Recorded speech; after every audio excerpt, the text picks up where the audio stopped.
Ndichikutambirai zvekare pano padzirare 263 pano pachange ndichikuzivisai manews updates ezvinhu zviri kuitika munyika yedu yeZimbabwe. Saka kana uchiri munyo 1 patrare 263 kusubscribe mahara wotena on the notification bell so that patinoramba tichidzoka neamwe manews updates uchange uchingozvionera.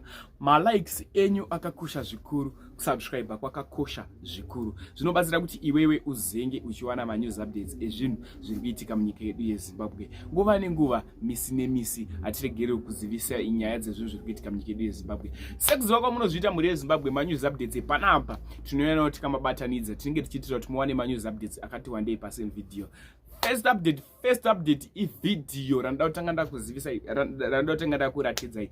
Video iri ndere mukadzi nemurume vari kukumbira mota kuna sewik neuchivhayo.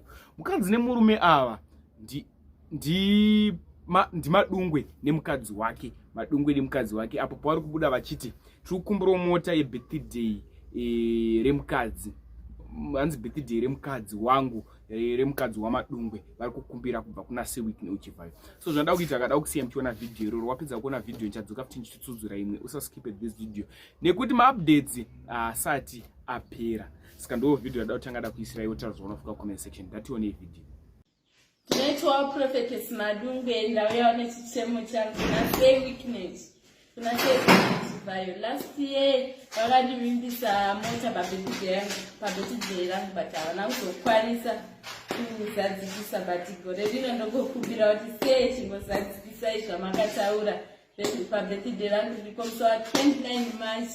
Ndinoda kutenda ino zvamuri kuitira vanhu vese kuvapa mota. Tinokutendai zvakanyanya. Even church kwedu makasvika mukapa prophet wedu madungwe, tinokutendai zvakanyanya.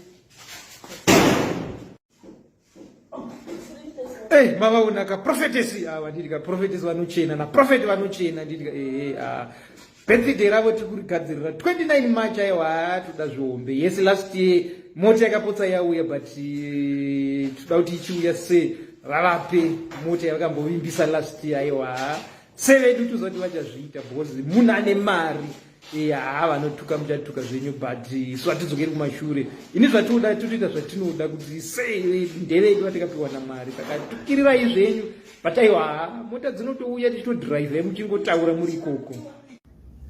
Ndinofunga wazvinzwira vachikumbira mota. Hanzi gore rapera takapotsa tapiwa apapa prophet hanzi apapa week neuchivhayo tikukumbira mota kubva kwamuri. Ndokumbira kuti zvadofuka comment section pamusoro pevideo iri. Next update ivideo. Video iri ivideo ratorwa kumasvingo remota dzirikunyura murodhi kumasvingo. Rodhi iyi yangoerekana yabhuvuka. Ndinokumbira kuti zvadofuka comment section after wapedza kuona video iri wota zvadofuka comment section ende maupdates asati apera pasara last update. Ndatione this video.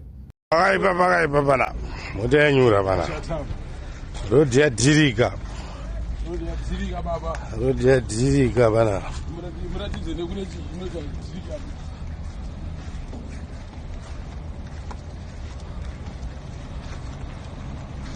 ngoti gojo pasika 1 tiri murodhi tichifamba iwo imwe futi imwe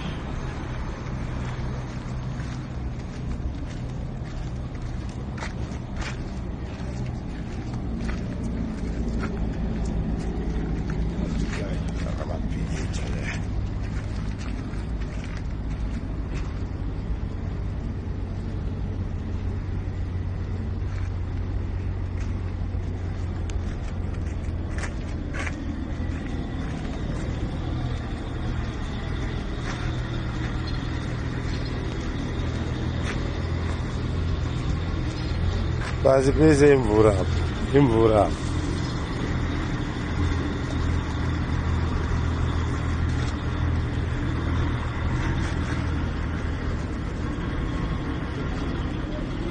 Yange rotonyura front trailer.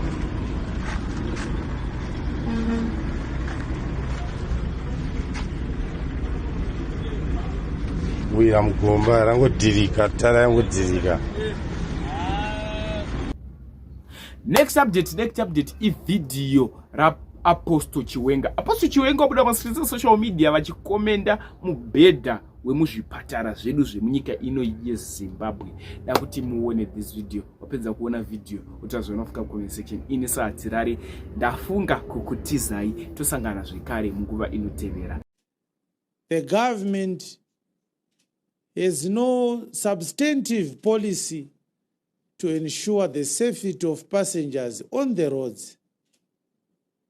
Totally abandoned it.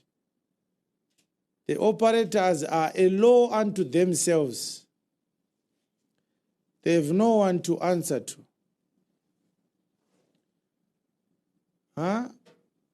Pastor Rengi, mubhedha imetress rembhedha.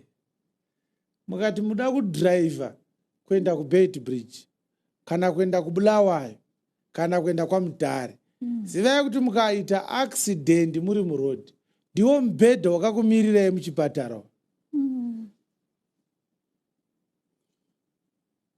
Nemakadbox aya pastor akakumirirai iwaya. These are the card boxes that are waiting for you. Those are the politicians now. The Minister of Transport, look at him shamelessly speaking to a woman who is bound in a cardboard. He is not ashamed. And look at that blanket. It's very clear that the blanket was put there for the minister's sake. It's embarrassing.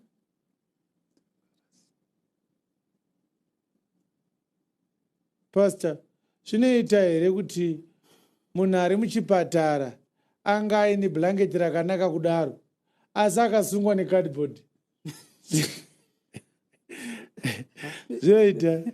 The picture before the arrival of the dignitaries. We saw the woman before the minister arrived. Yes. When the minister arrived, that's the same woman. Yes. She's now covered in a blue, beautiful blanket.